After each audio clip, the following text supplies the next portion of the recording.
শনিবার দুপুরের দৃশ্য এটি। একজন মুমূর্ষু রোগীকে নিয়ে কক্সবাজার সদর হাসপাতালে আসে অ্যাম্বুলেন্সটি, কিন্তু ইন্টার্ন চিকিৎসকদের অবস্থান ধর্মঘটের কারণে গাড়িটি প্রবেশ করতে পারেনি। গত বৃহস্পতিবার আনোয়ার নামে এক রোগীর মৃত্যুকে কেন্দ্র করে ভাঙচুর ও চিকিৎসকদের উপর হামলা চালায় রোগীর স্বজনরা। এর প্রতিবাদে কর্মবিরতি পালন করছেন চিকিৎসকরা। মারামারি হওয়ার পরে ডাক্তার বিগুন দায়ী চেষ্টা করে বলা আসলে চেষ্টা করে না পারি ডাক্তার না দিই বিয়ান আসি এদিন মানে কাগজ দিয়ে পরীক্ষা দিল পরীক্ষা দিন দিয়ে যাই যে ডাক্তার না ভাই আর হামলার ঘটনায় জড়িতদের বিচার দাবিতে শনিবার দুপুরে মানববন্ধন করে ইন্টার্ন চিকিৎসক পরিষদ।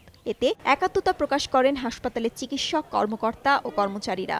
যে সন্ত্রাসীরা আমাদের ভাইদেরকে মারধর করে গিয়েছে তাদের গ্রেফতার করা পর্যন্ত এবং উপযুক্ত শাস্তি যতক্ষণ পর্যন্ত না হবে ততক্ষণ পর্যন্ত আমরা আমাদের কর্মসূচি চালিয়ে যাব। চিকিৎসা ক্ষেত্রে চিকিৎসকদের যে কর্মস্থল, সেই কর্মস্থল নিরাপদ নয়। এই আন্দোলন আমাদের দীর্ঘদিনের, আমরা এই আন্দোলনকে এখান থেকে বেগবান। দোষীদের বিরুদ্ধে সর্বোচ্চ ব্যবস্থা নেওয়ার আশ্বাস দিয়ে চিকিৎসকদের কর্মস্থলে ফেরার আহ্বান জানিয়েছে জেলা প্রশাসন। হাসপাতালের নিরাপত্তার নিশ্চিত করার জন্য সরকারের পক্ষ থেকে, জেলা প্রশাসনের পক্ষ থেকে সর্বোচ্চ কার্যক্রম গ্রহণ করা হবে।